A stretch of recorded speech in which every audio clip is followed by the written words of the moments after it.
Stream. And Madam Chair, we're ready to roll. All right, thank you. I'd like to call this meeting to order of the City of Riverside Planning Commission, Monday, March 26, 2024 at 6:30. Roll call, please, Madam Clerk. Mrs. Denning, Here. Mr. Hairston, Present. Mr. Owens, Mr. Rogers, Here. Mr. Vasquez. At this time, the chair would entertain a motion to excuse Mr. Vasquez and Mr. Owens. So moved. I second that. We have a motion and a second to excuse Mr. Owens and Mr. Vasquez. Is there any discussion? Seeing none, all those in favor signify by saying aye. Aye. Those opposed, nay. Motion carries. Just for the record, it's the 18th of March, not the 26th. Well, my agenda says the 26th. I just wanted That's to what make I sure read. that I it's- am so sorry. so. My agenda from our meeting says the 26th. Okay, sorry about that. All right, moving on to approval of agenda. At this time, the chair would entertain a motion to approve the agenda as published. So moved. I second that motion. We have a motion and a second to approve the agenda as published. Is there any discussion? Seeing none, all those in favor signify by saying aye. Aye. Those opposed, nay. Motion carries. You should, Commissioners, you should have a copy of our meeting minutes from February 21st in front of you. If there's no additions or deletions to these minutes at this time, the chair would entertain a motion to approve as published. I motion to approve. Second. I have a motion and a second to approve the meeting minutes of February 21st, 2024 as published. Is there any further discussion? Seeing none, all those in favor signify by saying aye. Aye. Those opposed, nay. Motion carries. Okay. This is a reminder that when we start the public hearing portion of the meeting, that if you are going to speak, you must submit one of these forms, which are located in the back of the room, near the entrance there, and submit it to Naya, Ms. Holt here, and then you'll be put in order of speaking. Also, remember, you must step to the podium to speak. Adjust the microphone as you need so that you can be heard because this is being recorded. You must state your name, your address, and then complete the swearing in because it is a public hearing and it is a legal hearing. There are some other things I'd like to read to you tonight on things that we are asking during all public hearings. So I will read it verbatim. This is the March 18th, 2024 regular meeting of the Riverside, Ohio Planning Commission to hear cases advertised for this public meeting. Public notice has been provided as required, and materials have been made available by city staff to view by the public. The following rules are in place for today's meeting. Please, at this time, silence all phones. Please be courteous and respectful to the members of the Planning Commission and your fellow citizens. Today's proceedings are being recorded. Anyone wishing to address the Planning Commission must do so from the podium. Agendas and speaker forums are located in the rear of the room near the entrance of the council chambers. Agenda, staff reports, and other meeting documents can be found at riversideohio.gov. Under certain circumstances, such as long agenda or large number of people wishing to speak, the chair may limit persons speaking at the public meeting, other than the applicant, to 3 minutes. This includes parties who wish to make comments in support, opposition, or neither for nor against the proposal. The applicant will be given 5 minutes for rebuttal under these circumstances. The zoning administrator has inspected each of the sites which will be subject of tonight's hearings. The staff report and other documents are a part of the official record. If you plan to speak this evening, please fill out the speaker form and return it to the zoning administrator as soon as possible. Priority shall be given speaker forms in the order they are received. The procedure for the public meeting, including conditional uses and site plans, is as follows. The case number, address, and a brief description will be read by the chair. Staff will give a presentation about the case and their recommendations. The applicant or their representative will make a presentation and/or be available for questions by the Planning Commission. Any other persons in favor of the proposal will be heard. Neutral parties will then be heard. Finally, those opposed to the proposal will be heard. The applicant or their representative will have the opportunity for rebuttal. After rebuttal, there will be no further oral arguments. So please speak at the proper times. Pursuant to ORC 121.22 and the Riverside Planning Commission bylaws, the commission's deliberations will be held immediately following the public hearing for each case. The Planning Commission's deliberations will be open to the public. Any statement related to the case must be made during the public hearing. No party will be allowed to speak during the deliberations of the Planning Commission. And I will remind everyone that according to ORC, a public hearing only has to be made available to the public and to the citizens. There is no law that says that there is a right to speak at a public hearing. It's only to be made available so that you can hear what's going on in your city. We choose to make public comment available to you as long as all of these conditions are followed. At any time, myself as chair can stop the meeting and clear the room if necessary. With that being said, we would like to thank everyone. We love to see people interested in what's going on in our city and taking an interest in that and coming out personally to help us make those decisions. So now we're going to move first to a special presentation we have tonight by a young lady who's been interning with the city. And she has some text amendment research she is going to update the commission on regarding signs in urban agricultural. So, Ms. Smith, I'd like to turn the floor over to you. Okay. You want the PowerPoint right away? No, let's start with signs first. Okay. Okay. Is this on? Yep, just make sure you talk right into Okay. it. There you go. So signs, as of recently, I'm Taryn Smith, sorry. I'm a student at UD. I interned here last year, and I was charged with researching on sign code and urban agriculture for the city. There have been a few court cases that have made it through to the Supreme Court that have made the sign code something that needs to be amended. And a few of those things include the use of temporary signs and what revolves around that. And then it seems from the research that I did with other cities that a lot of places have out-of-date sign code, and a lot of that could be fixed through more cohesive definitions of how we use our signs. And that's kind of a starting point for signs. Once we get those definitions and temporary sign usage on the right track, then we can go from there. Urban ag? Yeah. Okay. Now we're going to discuss urban agriculture, which I did a lot of digging with. Oh, wrong keyboard. Hang on, bear with me. There we go. So our current code is what's on the screen. You have to have 1.5 acres or more, and then there are certain restrictions on how far from the dwelling it has to be, and then it has to be in compliance with other Ohio and city regulations.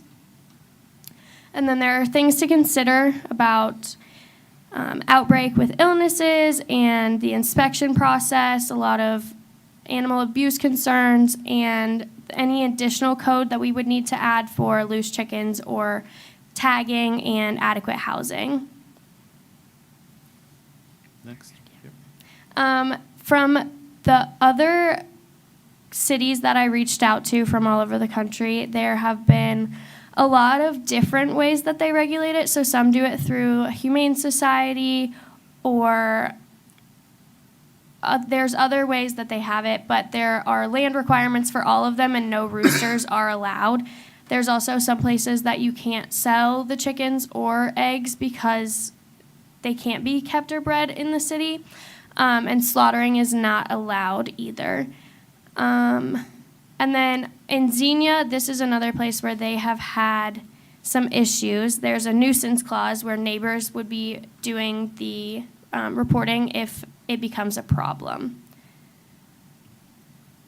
In the city of Riverside, one of our unique restrictions would be deed restrictions. So although we can regulate them, on certain lots, you can't have them because they are written into the deed that the land comes with. So there are some unique things that we would have to take into consideration, and allowing some people to have them versus not would not be necessarily based on the restrictions, but their deed themselves. And then these are the questions that I asked some other community leaders on, like, what their experience has been like and their challenges, and if they could go back and add anything else, or if they have any other involvement from agencies or departments that would be part of the oversight. So I talked to 2 places in Ohio. Xenia and Urbana were some of the big ones, and they, in 2016 and in 1999, that's when they allowed chickens. And then Iowa, Tennessee, Colorado, and Arizona are a few other places. And their experience with the ordinance, they have some troubles enforcing it, but there's a lot of interest because of educational exemptions and things like through 4-H or nature centers. They have some opportunities there. And they've made changes in Knoxville for allowing more chickens to be based on the lot size, and then dropping the coop inspection because people were buying prefabricated ones instead of making them themselves. And then having chickens has been reasonably common. Their biggest challenge, in Ohio, it requires that you sell chickens in a quantity of at least 6. So if you have a restriction that you can only have 4 chickens per lot, then that becomes a problem because you can't legally buy just 4 chickens. There's a lot of worry about the avian flu and how banding and tagging isn't humane for the roosters or chickens, and then setbacks from coops from the dwelling has been a big thing too. And then proper education. They've been doing some nature center classes in Cedar Rapids, which we would have to look into, because I'm not sure that there's anywhere around here that does any sort of class on how to keep chickens. Any changes or edits that they would have made, Urbana has discussed doing away with it completely, simply because they don't see that it's worth it for the few that do have it. Fort Collins has gotten good feedback with allowing the flock size to scale to the property size, which the minimum would have to be 6 in Ohio. And then Xenia said that they would make the language more specific on what type of animals would be allowed. So some people have bought roosters, and that's not something that they want to have in the city. And then parts that worked well, there's been a registry that has been made in case an avian flu outbreak does happen, so then they can track it back to who has chickens. And then residents believed that allotment is a step in the right direction. And then other departments involved in oversight, there's the Animal Control Department and officers in Knoxville and Cedar Rapids. Code enforcement does a lot of it in the Ohio cities. And then police department and officers in Urbana have also been involved. And then Humane Society in Fort Collins is the one that takes care of all of that. So things that a robust code would have would be structure permitting, a chicken registry, no roosters, vaccination requirements, setback mandates, educational opportunities and exemptions, specific languages, and then minimums that meet state law. And then if there is anything else that we would add, that would be for the planning commission to discuss.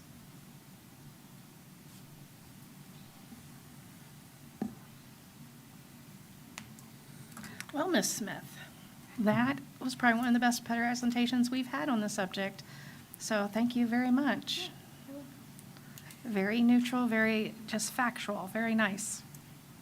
Good job. Anyone have any questions for her right now until we start? Is this where we do the slow clap?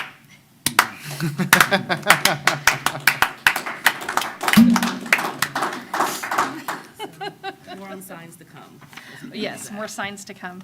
If I could, Madam Chair, I do want to thank Taryn for all her hard work. She was a rock star intern this year, or just a couple months ago, helping to compile all this information for us. I think this sets the table nicely for the kinds of things that we would look to in a recommended code for the Planning Commission to consider as far as urban agriculture goes. So that will be the next step of this process. And again, thank you to Taryn for all your work and for presenting this evening. We were glad that you were able to do that and to take that opportunity. So thanks for joining us tonight. Yes, thank you. It was scary leading in, but you did an awesome job, and I thought it was very neutral and very factual. And that's what I've been asking for a long time. So thank you very much. Great job.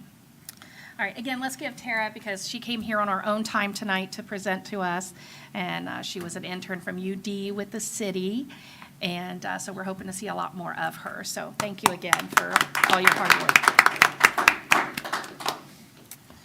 All right, so now we're going to move on. Are everybody ready? To move on to our public hearings. Let me scoot this closer. And please remember, you have to come to the podium when you're called upon if you've turned in a form, and state your name, your address, and the oath will be on the screen if it's not on the podium. And you must do that, and please let's be respectful of everyone in attendance. All right, so our first public hearing is PC case number 23-0009. This is a site plan and sidewalk waiver for Glendine Avenue, partial ID number 3900110007. This is site plan review for a 99-unit townhouse development and a sidewalk waiver. Ms. Holt. I, Naya Holt, affirm that the testimony I'm about to give before the Planning Commission is correct to my knowledge, 5200 Springfield Street address. Again, this is a site plan application for a project off of Glendine Avenue. This is 10-acre property between Glendine and Clairwood. This site is in the water resource area of the source water protection area. Each unit is approximately a little over 1,000 square feet. They would have attached one-car garage underneath the unit. There will be guest parking throughout the development, and no on-street parking will be allowed. If you can go to the next. So this is the aerial of the property where you can see the two streets that I mentioned. And then the site plan itself, where you can see the entrance that's off of Glendine, the parking that's throughout the proposed community. An HOA will be established to maintain the exterior infrastructure such as the stormwater basin, the streets. These will be private roads. Landscaping will be throughout the community as required. There is waivers because of that back parcel, not waivers, excuse me, variances in this back parcel because of the lot that was split, and the vegetation will remain there. Now, the current proposal does include a sidewalk waiver along Glendine. Yeah, you're fine. You're good. And sidewalks will not be included in the internal portion. Now we can go on to the site photos. This is just the front. It's a large vacant lot right now, so not much to see here. You can see there's single-family housing around the property to the north and around to the south as well, and across Glendine. here is the location of the proposed townhouses. It'll be built out along this property. It's very close to Bad River Schools, their central headquarters, and to the elementary school that's there. Well, is this going to cooperate? There we go. Yeah. So this is the location of the proposed access, that one access drive that you saw on the plan. And there is a proposed stormwater basin. We've worked with the developer and the city engineer to make sure that it's quite a large basin. So I have two actually pictures of this, one from the front and one from the rear, because it's going to be that large. Now, it won't solve the problems that are happening over there, but it will help. Again, it won't solve it, but it will help some of the drainage issues that this community is seeing. So staff finds that the site plan is adequately justified and does meet the standards for approval. We do recommend approval of this site plan with conditions, and those conditions are on page 2 of the staff report. So for the site plan, this is our recommendation. Moving on to the sidewalk waiver. This is the front of that. You can see us looking straight down Glending where that proposed sidewalk would be if the developer was to build it out. And here, another one. Now, they are requesting to waive that sidewalk requirement. Staff is recommending, if you move on. Oh, sorry. That's not aligning.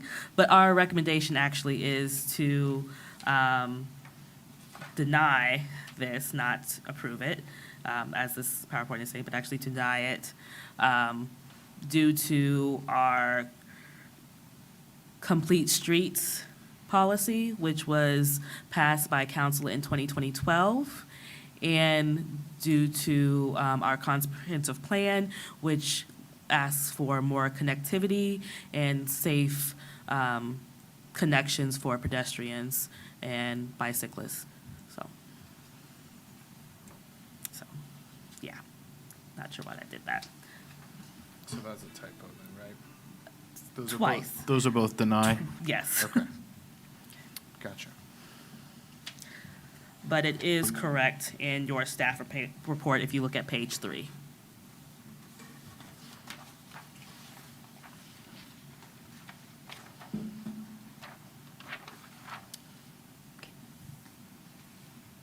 Are there any Anything else? questions?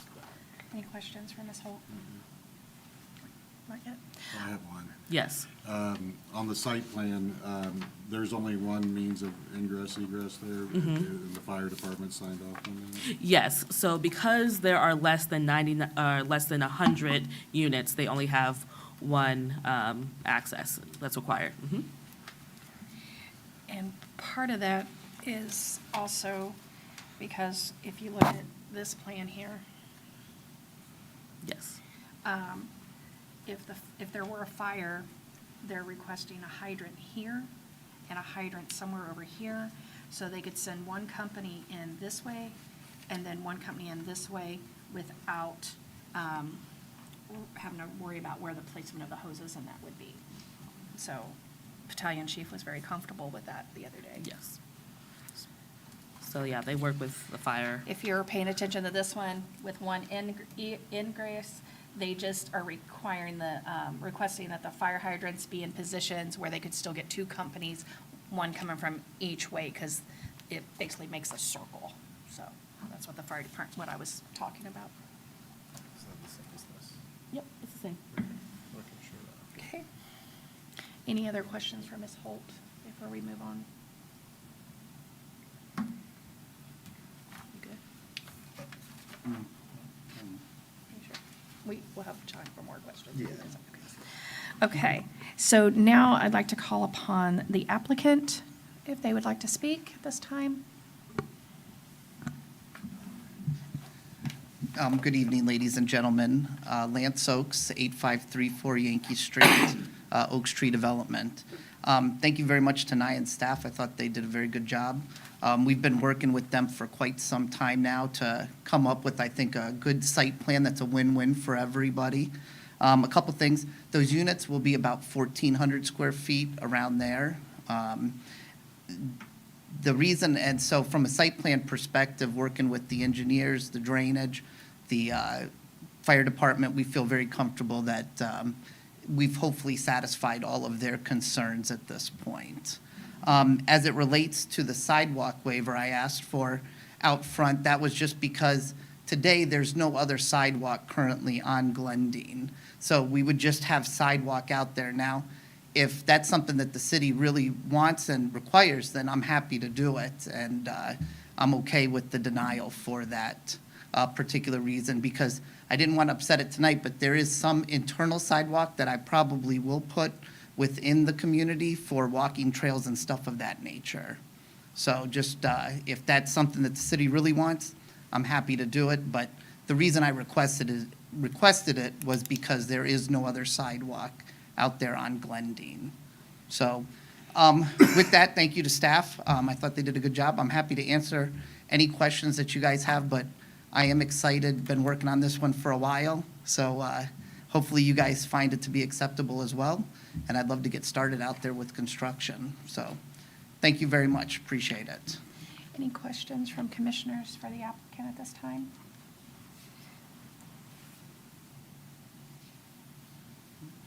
Thank you. All right, thank Appreciate you. it. Thank you. Okay. So now we'll move on to public comment. And the first one I have is that the applicant? Okay. You've already had, Yes, okay, I'm happy to answer any other questions. okay. So Dale Patrick, I'll put you back in line for Fairfax, but right now it's about Glendine. If you'd like to step to the podium. Yeah, I And- really didn't. And need you're to neutral according to your, Yeah, correct. I live on the northwest corner of the property development. I guess more than just the sidewalk, I was kind of wanting to know if, I work for Upwork and I require an online connection, so I was kind of wondering if any insight into like power outages and cable outages that might interfere with, my work during construction, and even like natural gas outages and water and things like that. But I was primarily concerned about power outages and like not being able to work in intermittent times, I guess. Ms. Holt, I don't think, we don't allow construction that would do that, do we? I mean, not intentionally, but, Yeah. And Mr. Oaks can speak to that, but there will most likely be a project manager on site who would call and work with the local utilities in any emergency situation. All right. Yeah. And I was also wondering if there's going to be a fence line surrounding the property. I didn't really see anything on the site plans. but- So there are requirements in the landscape plan for fences and landscaping, so that will be part of it. All right, thank you. thank you. Okay. Okay, that's the only Glendine? All right. Okay, would you like your rebuttal, or maybe just answering the question? It really wasn't, it's more of a question. Yeah, actually, two things. You probably will see me back here. I didn't want to upset it for tonight, but I will look at putting most likely a fence around the majority of that property. Probably not the rear, just because that's already kind of shielded by the tree line. But on the sides and frontage, putting up a nice, decorative fencing around the property. As for the utilities, yes, we will call OOPS multiple times, both us as the developer, as well as my excavator. And not to say at times things don't get missed, we do everything we can to avoid that. But if a line does get cut, you better believe we'll be out there like bees buzzing around, making sure we get it repaired as quickly as possible. So, but we will take every precaution not to do that. Okay, So thank you. thank you. All right. I have no other requests to speak in regarding to this case tonight, so I will close a public hearing and move on to discussions among commissioners. So in reference to the site plan, is there any further questions by commissioners? Nope. Okay. At this time, would anyone like to make a motion regarding the site plan? I'll make a motion to approve the site plan under PC case number 23-0009 with the conditions listed on page 2 of the report based on the staff report, City of Riverside Comprehensive Plan, and the evidence and testimony heard today. I second that motion. We have a motion and a second to approve PC case number 23-0009. This is for the site plan on Glendine Avenue. Is there any further discussion? Seeing none, roll call, please, Madam Clerk. Mr. Rogers? Yes. Mr. Hairston? Yes. Mrs. Denning? Yes, motion carries. Now, is there a motion at this time regarding the waiver for sidewalks? I make a motion to deny the sidewalk waiver under the PC case 23-0009. Report based on the staff report as the City of Riverside's comprehensive plan to state complete streets. So I'll second. We have a motion and a second for this sidewalk waiver to deny the PC case 23-0009 sidewalk waiver for Glendine Avenue. Is there any further discussion? Seeing none, roll call, please. Mr. Hairston? yes. Mrs. Denning? Yes, Mr. Rogers? Yes. motion carries. So for those in the audience, we have passed the site plan, but we have denied the sidewalk waiver. If the developer would get with Ms. Holt on next steps, and we appreciate you being here tonight and investing in our community. Thank you very much. Appreciate it. Thank you. Have a nice evening, guys. You too. Okay, moving on to our next public hearing. So I'll open this public hearing for PC case number 24-0004. This is a site plan and parking waiver for 1009 Fairfax Avenue. And bear with me as I read the parcel IDs. I390011500014. I390011500015. I390011500018. I390011500019. I390011500020. I390011500021. I390011500022. I390011500023. I390011500024. I390011600013. And I390011600014. A site plan to review a new one-story, 2,600 square foot office building and parking waiver to reduce the spaces from 67 to 55. It's 26,000. Oh, I'm sorry, 26,000. I've seen way too many zeros in all of All those IDs. All right, so we'll move on to staff report. Ms. Holt. Yes, thank you. Thank you. So as you said, this is a project that is not too far from here off of Springfield Street. It is located between Fairfax and Kimbolton Avenues on 1.7 acres. This is the aerial of the project site. It is actually in the source water protection area, the Water Protection Overlay District, and in the floodplain zone. It is made up of all those parcels, but the applicant plans to consolidate that before construction and build that office building with the number of spaces that you indicated. Here is the site plan with that proposed office building on it. It will be the administrative building for Mechanical Services and Design, MSD, which is across the street currently. And this building will also have a rear dock for service vehicles.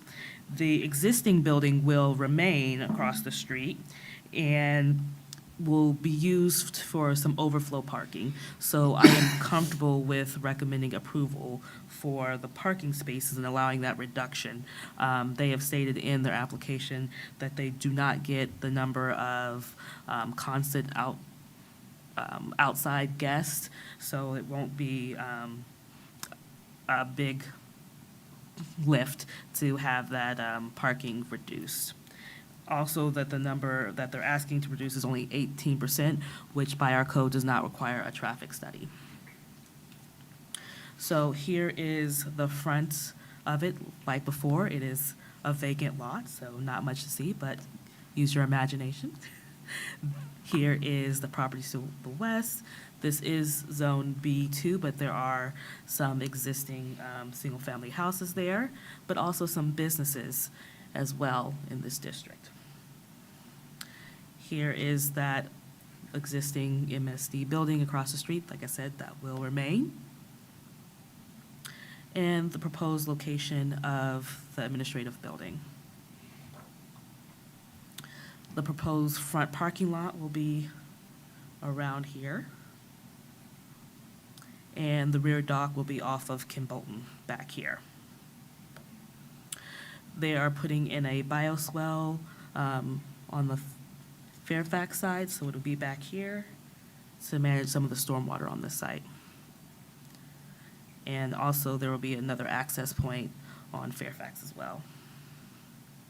So they have some existing guest parking at the existing site, so this would be where some of the overflow could go. And just seeing what the existing parking could look like across the street. So we do find that the site plan is adequately justified, and we do recommend with the conditions that are on page 2 of your staff report. Those are your required actions to approve as the application is presented, approve with conditions, or to deny. You can also postpone, I forgot to say, take it to a date certain. Same with the parking waiver. We do recommend with condition. That condition is on page 3 of your staff report. Here are your required actions to approve with conditions, or deny. Are there any questions for me? All right. All right. And applicant. Let's see. Are you Doug? I am. Okay. Hi, good evening. My name's Doug Smith. I'm with Abercrombie & Associates, 8111 Cheviot Road, Suite 200, Cincinnati, Ohio, 45247. I'm the civil site engineer for Is the there project. where's the oath? Oh, it's up there. It should be. I, Doug Smith, 8111 Cheviot Road, Suite 200, Cincinnati, Ohio, 45247. Affirm that the testimony I'm about to give before the Planning Commission is correct to the best of my knowledge. Okay, like I was stating, I'm the civil site engineer for the project. Also here tonight with me is Nick Davis with Mechanical Systems Design, the general contractor, Greg Davis with G. Davis CCM. I can say that Mechanical Systems Design is very excited to move their administration portion of the building, or their company, into this new building in the city of Riverside. They're excited to be in close proximity to their current facility. And, we've worked with city staff. We've addressed the technical review committee comments. And we ask that you accept staff approval tonight with regards to the site plan.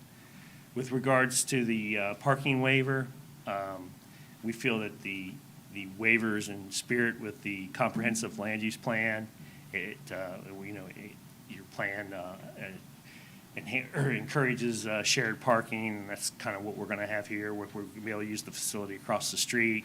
It reduces the impervious footprint, so we feel that's a good combination to warrant and grant the waiver. And so with that said, we'd be happy to answer any questions you may have. Okay. Any questions from commissioners at this time? Nope. All right. Thank you. Thank you. All right. I think I have one person to speak on this, and that is Dale Patrick. Yeah, I don't have any questions and comments, so I'll waive my right to speak. All right, thank you. All right. Okay, with no one else wanting to speak on this, I'll close the public hearing and move on to commissioner discussion. First on site plan, is there any discussion or motions at this time? I'll make a motion to approve the site plan under PC case number 24-0004-1004 Fairfax Avenue with the conditions listed on page 2 of the report based on the staff report, City of Riverside Comprehensive Plan, and the evidence and testimony heard today. I second that motion. We have a motion and a second to approve the PC case 24-0004 site plan, 1009 Fairfax Avenue. Is there any further discussion? Seeing none, roll call, Madam Clerk. Mr. Rogers? Yes. Mr. Hairston? Yes. Mrs. Denning? Yes, motion carries. Now, in reference to the parking waiver, is there any discussion or questions? Is there a motion to be made at this time? I'll make the motion. I move to approve the parking waiver for PC case 24-0004-1004 Fairfax Ave with the condition listed on page 3 of the report based on the staff report. We have a motion. I'll second. We have a motion and a second to approve the PC case 23-0009 parking waiver for 1009 Fairfax Avenue. Is there any further discussion? Seeing none, roll call, Madam Clerk. Mr. Hairston? Yes. Mrs. Denning? Yes. Mr. Rogers? Yes. Motion carries. Thank you, gentlemen, for being here tonight. Thank you for your reinvestment into our community. Good luck with your project. Please see Ms. Holt for further, for next steps.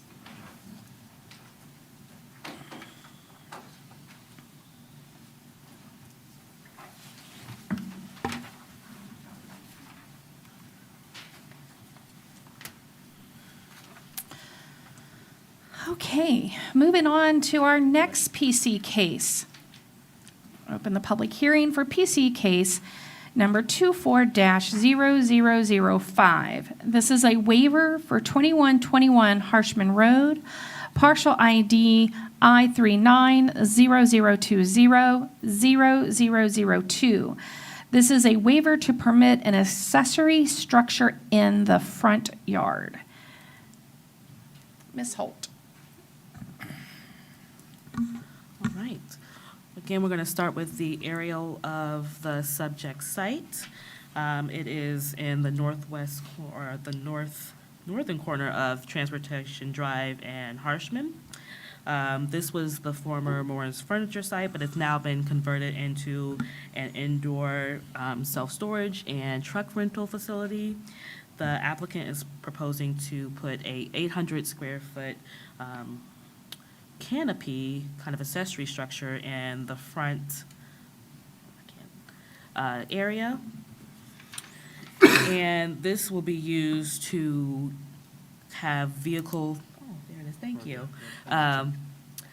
Pick up some car or truck washing, things of that nature, and be a permanent structure anchored to that area. Now, our zoning code requires that all accessory structures be either put in the side or in the rear of any primary structures, not in the front. And so the applicant is here before you to ask for a waiver of that requirement. So this is their site plan. The yellow with the circle, that is their proposed location of that canopy. Here's their example photo. This is from kind of like a sister location in Huber Heights on Brant Pike. This is the front of the subject site. This is an adjacent property across the street.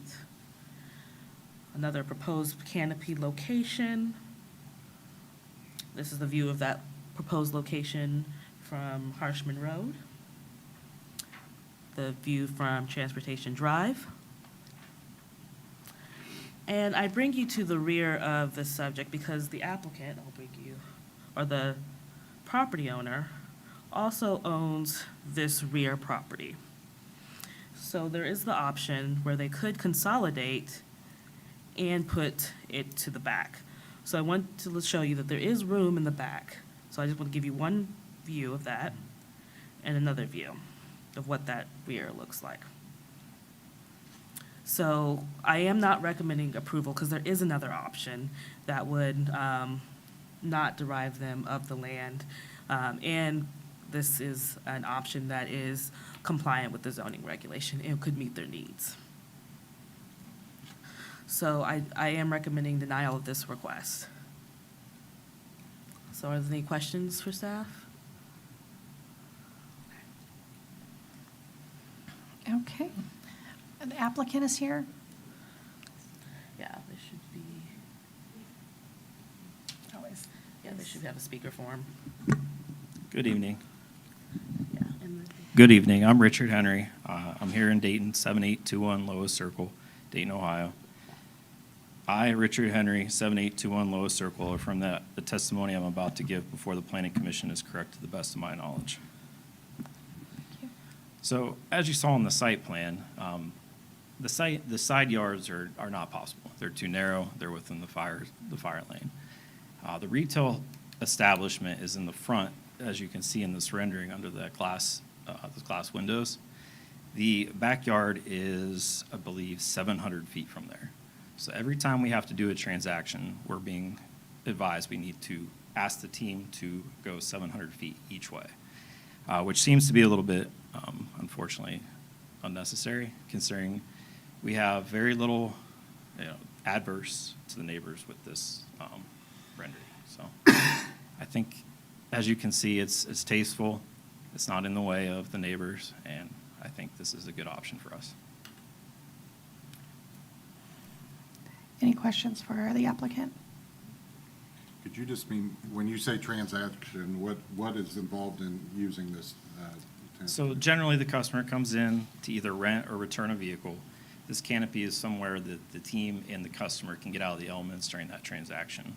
In any given week, you're talking 100 to 200 transactions, depending on the time of the year.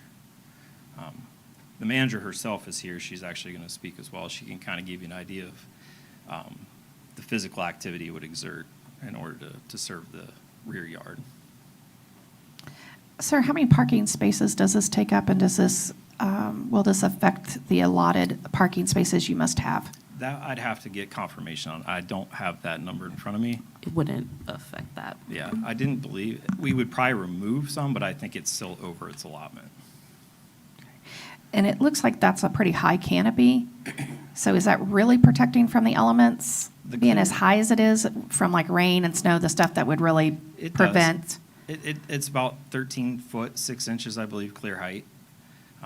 With the building there, with the canopy there, it would probably 65% out of the elements. It's not going to be perfect. Sideways rain and snow will still get underneath there. But the biggest thing is the shade in the summer. You're on the asphalt, the sun's just hitting you, it's 90 degrees out. So that's kind of the biggest thing is the sun. Ms. Holt, is there anything allotment like during summer months, since that a temporary structure would be okay during the summer versus having a permanent structure year-round? They would be permitted to get a temporary use permit for a structure like that, but that's not what was proposed. Right, I'm just. Yeah. Any other questions for the applicant? All right. Thanks, Thank you. guys. All right, we have a few public comments. The first one I have here is it Davisha, or close, Upshaw? You're up next.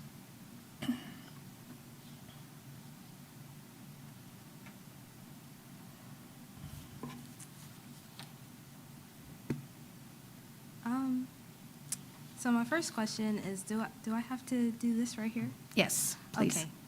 Okay.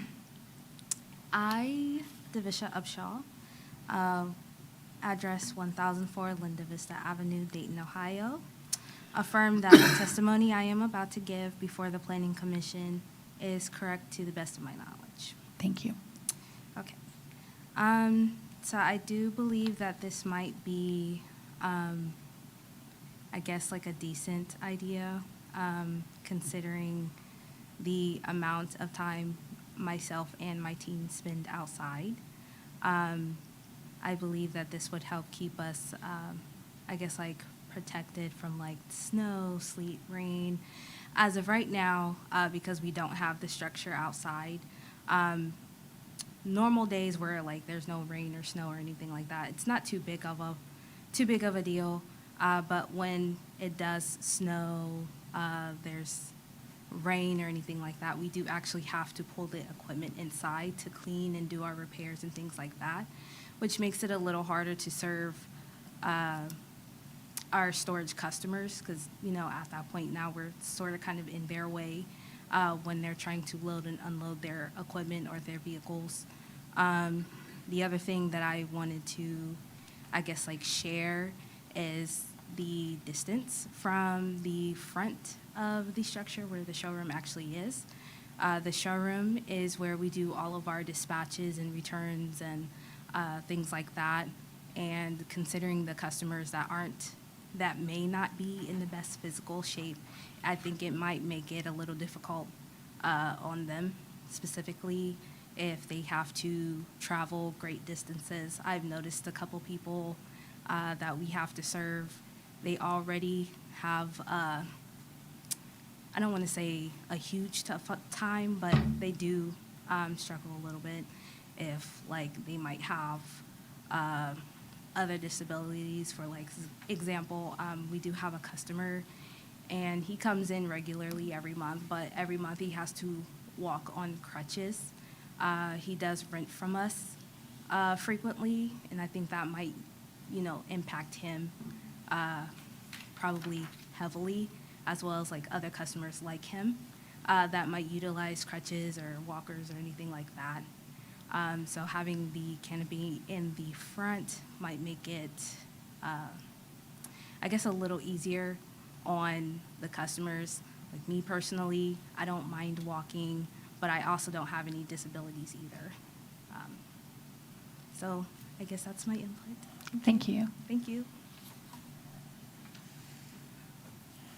All right, then, now, Richard, you've already, okay. Pat Metheny.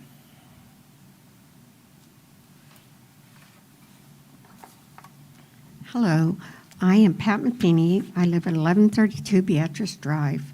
I affirm that the testimony I'm about to give before the Planning Commission is correct and the best of my knowledge.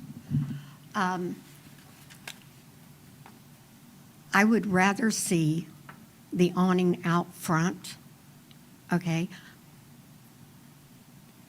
A little bit of background here is that when the people bought the old Morris building, they were from out of state. They were out of Kentucky, okay? And there was the talk about the traffic and lots of questions that I had.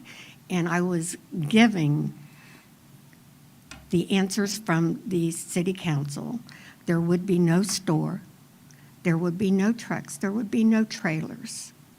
So then I asked, what is the next step if this man decides to sell that property within 6 months? Ms. Denning, you were there at the meeting, okay? I was told by the council, swear on my hand here, that that would not happen, also by the owner, okay? So the next thing I know, U-Haul has it. There are trailers, there are trucks, there are vans. There's a big U-Haul sign out front, which was not supposed to be there. They have a store, okay? Wow.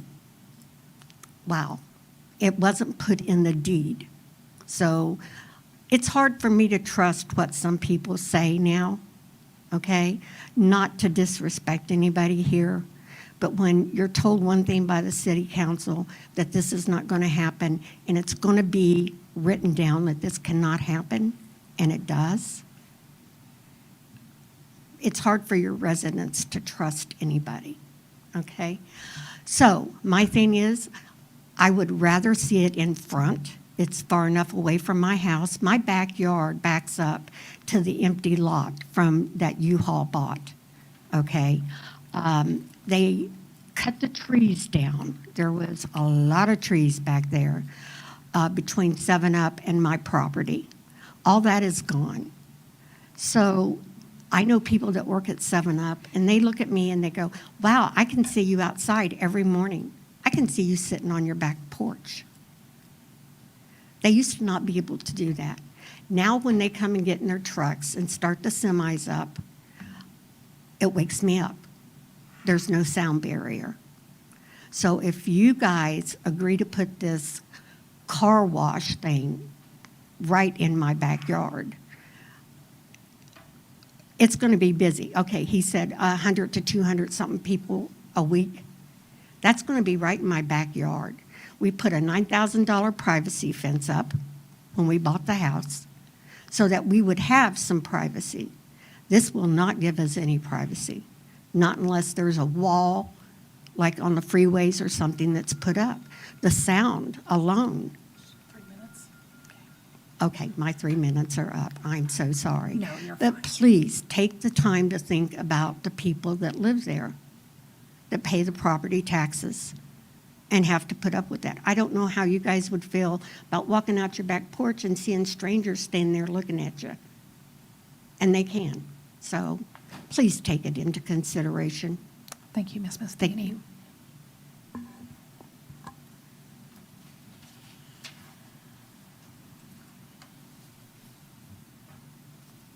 Okay, that's all I have that wanted to speak tonight. All right, so I will close the public hearing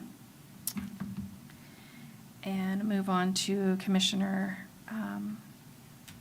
discussion, questions, comments, motions. Anything? I don't know if the applicant can tell us how easy it is to install and uninstall that if it was to be a temporary structure, the canopy. Yes, please step up. You've already sworn in, so you're still sworn in. So the structure that we propose is a permanent installation. It'll have footers installed in the ground with mesh cages that hold up the poles, so it would not be removable. So I have a question as well that Yes. between all the comments came up, is your manager stated that right now and in inclement weather, they pull into, and I'm assuming that's going into where the indoor storage and that is. Seem like that might be somewhat of an inconvenience, but yet it's a workaround. It can be a temporary workaround. Unfortunately, the business has picked up to the point where it would interfere with, we have already 300 customers in there, and that's the only access point to that building, and it would take up, it takes up over half the drive aisle, so it's not safe. So if our employees are in there going around the vehicle and someone comes in, they could easily get hit. Same with customers, if they were in there dropping their vehicle off. So that's kind of why that's not really a good long-term option for them. But could it be a workaround for those like, I already passed my sheets on, that your manager discussed about like those with disabilities? I just don't think it's a very reasonable option for them. It's just not safe for them to constantly be standing in the drive aisle with that many customers coming and going. Okay. All right. Any other questions for applicant? All right, thank you. Any questions for Ms. Holt?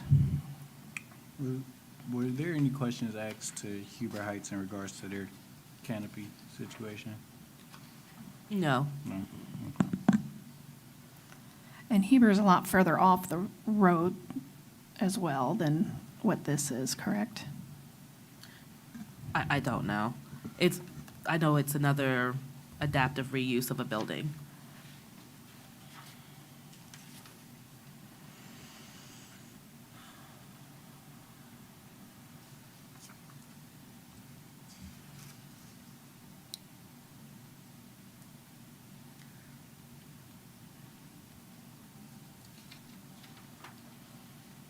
But, I mean, their code could be different. I looked at our location, because we have one on Linden Avenue, and that one's to the side. Side of the building.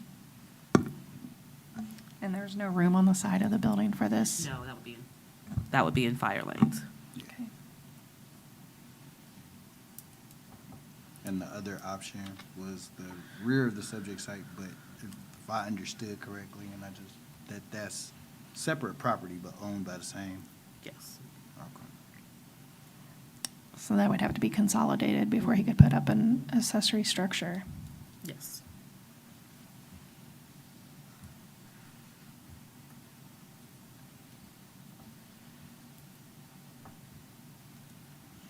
With, if this went to the back of the building, as per our code, and I didn't look this up because I didn't think about it until I heard testimony tonight, would there be requirements to shield that from residential areas? I can double check that.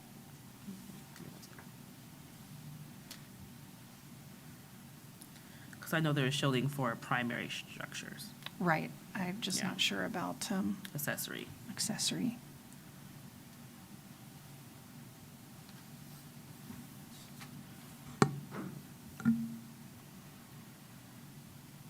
I think the shielding, if it was to be in the rear, might address that part of it, but I heard from the applicant that it's an inconvenience to have to go around the building to the back too, so they have to change their operations in terms of that. There was gonna be a question for the applicant. Is there entrance and exit on the backside of that building, that structure? The exit on the rear sides are egress only, fire Okay. restriction. We What don't about from the allow- building going out back? Yeah, that's egress, so there's no entry in because it's a secure building for the storage customers, so it's only out. Gotcha.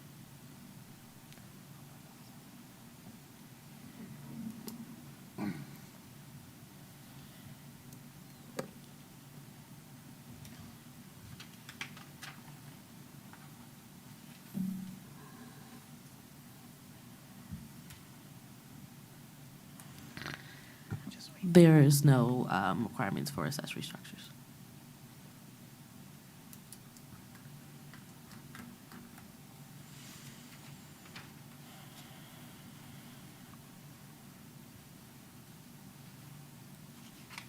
Just for dumpsters.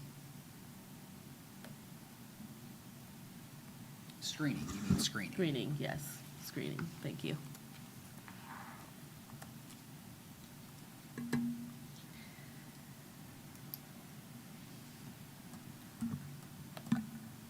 If they want to get to we have a full planning commission here. Maybe the applicant want to continue it until the full planning commission. You have to use the mic. Yeah. I was just, We're saying just to the talking- chair that perhaps the applicant would want to allow this to be continued to the next meeting when the full planning commission would be present. That's within your right if you guys decide to table it to a date certain. Because any action would require 3 people, and there's only 3 of us here tonight.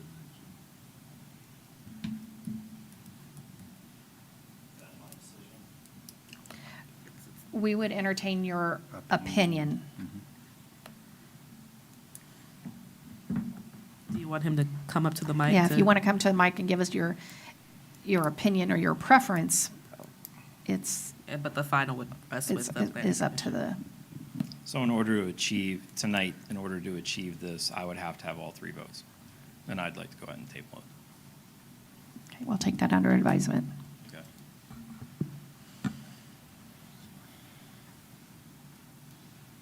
Is there any additional information that you want staff to gather? I know Mr. Harrison asked about, or was it, no, someone asked about Huber Heights. Was it Mr. Harrison? Yes. I drive by that one every day and Mhm. look at it, but I don't really pay attention to it. It seems like it's further off the road It than. is. It is. Yeah. It's further back. I don't see it being used that much, but, Well, that's what I'm kind of curious of too. And I can also reach out to my counterparts with the city of Huber Heights. I would be interested in that. I'd be interested in a law director's opinion on whether we could, if we denied the front usage and they had to go to the back, on us putting any kind of conditions on shielding that from residential property. I'd be interested in an opinion on that. Whether you can give that tonight or later, but at some point, an opinion on that, if we decide to. Certainly. Excuse me, from a law director's standpoint, any condition that's reasonable would be appropriate to be imposed by the commission. I'll give the same opinion at a later date if the matter is tabled. But yes, as long as a condition is reasonably related to the matter, then that's within the purview of the commission to impose. Okay, thank you.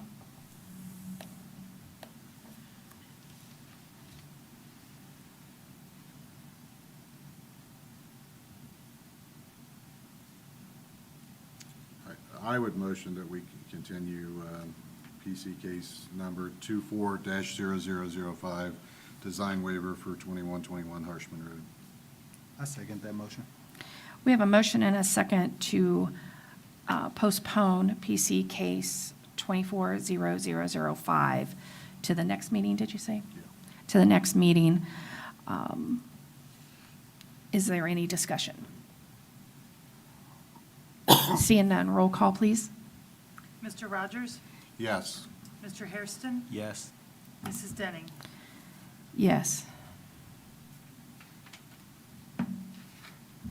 Okay, so we have postponed it to the next meeting, so we can get a little bit more data and that too, and do a little bit more research on that. That's All right. April 15th.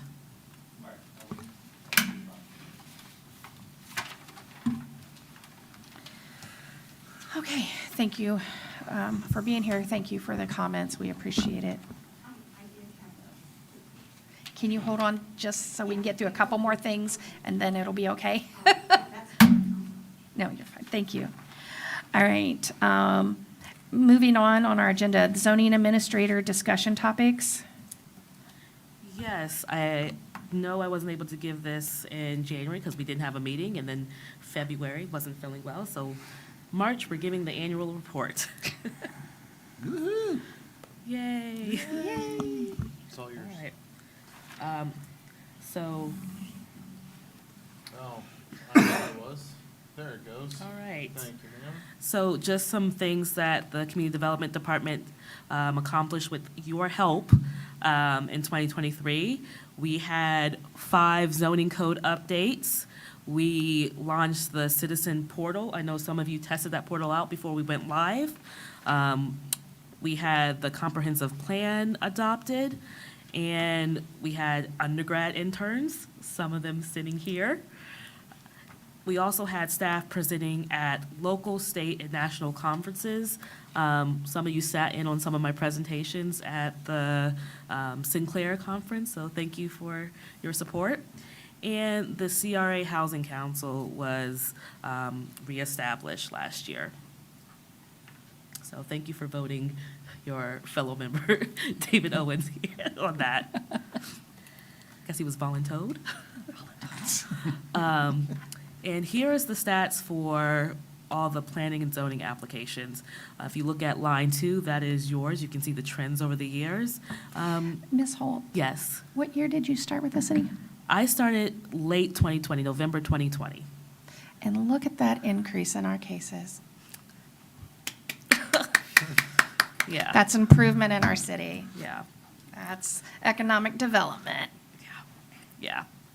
Well, you guys are working too. You're getting out in the community, having those conversations. So I appreciate you guys putting in the long hours, reading those packets. So thank you, thank you. Some of those cases were considered tonight. You saw that 2023 case. You decided that today. So here we are. Some snapshots on what we looked at. What was approved, 10 cases in 2023 were approved, 3 were denied, some are pending, and then 2 were withdrawn.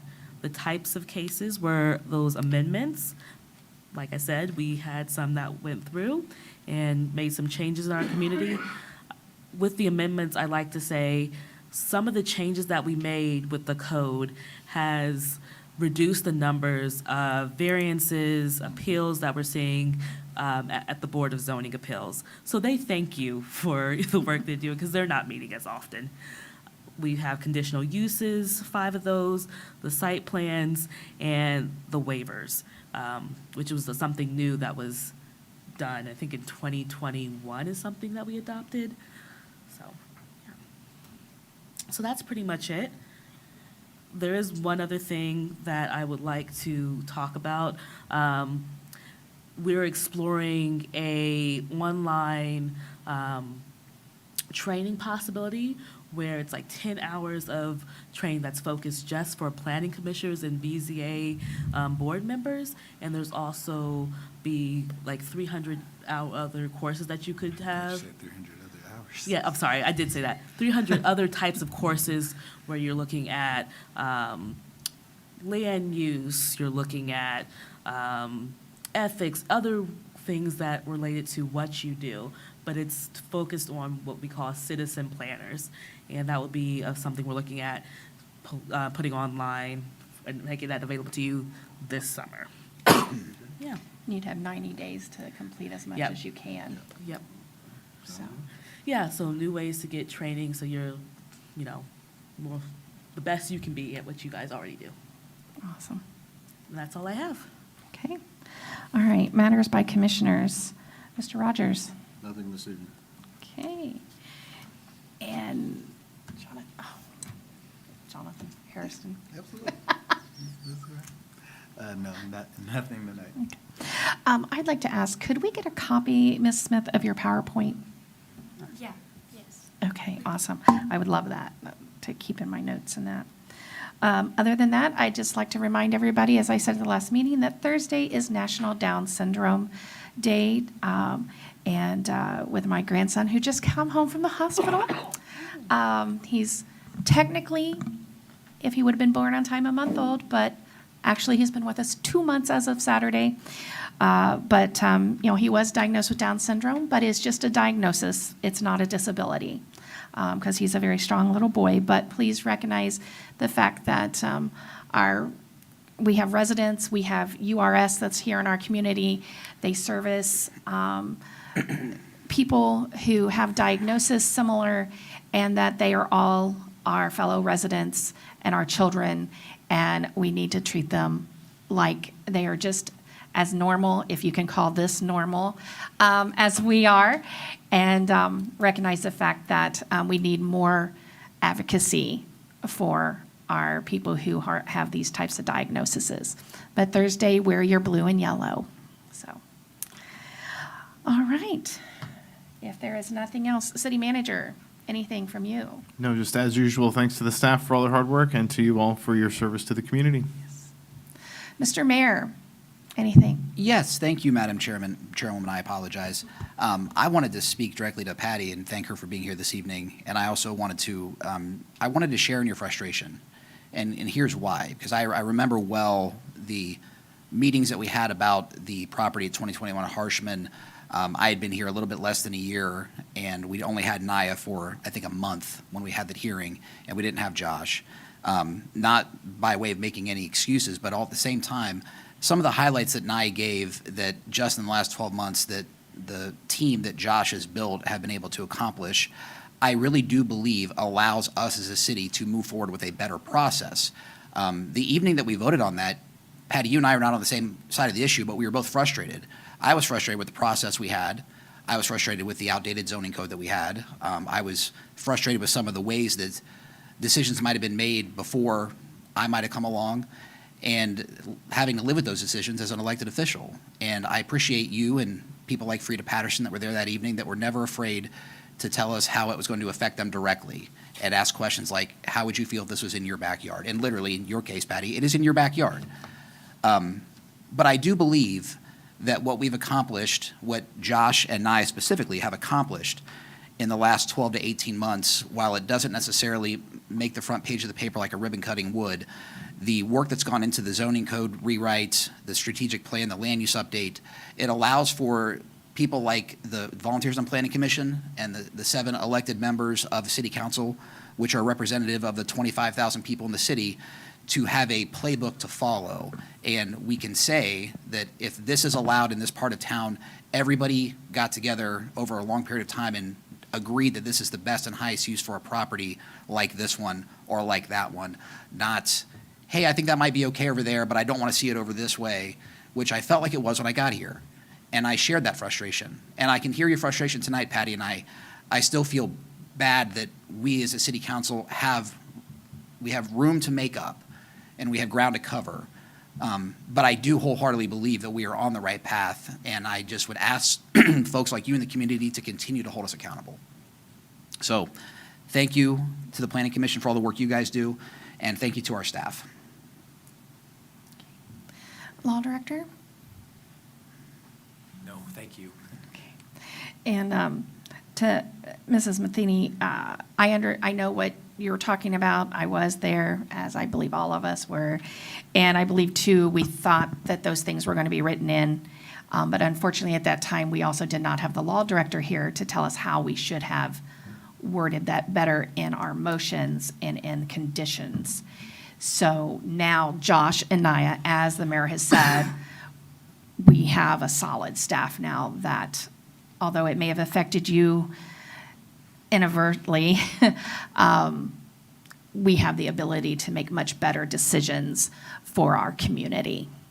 And I do appreciate, I've seen you rallying, I've seen you, and I appreciate all that you have done within the community as well, and how you've come out, even coming here tonight and saying that even though you weren't for this going in, you would support in front of the building and that, so thank you. It means a lot to have residents here. And I lost my notes already to have his name. The other gentleman here that was going to speak about Fairfax and Glendine, Mr. Patrick, thank you as well for being here and asking your questions and taking interest in what's going on in the community. We appreciate those things. All right, if there is nothing else by commissioners or anyone else around the dais, the chair would entertain a motion to adjourn. So moved. We have a motion and a second to adjourn. Is there any discussion? Seeing none, all those in favor signify by saying aye. Aye. Those opposed, nay. Motion carries. Thank you all. Have a great evening and drive safely.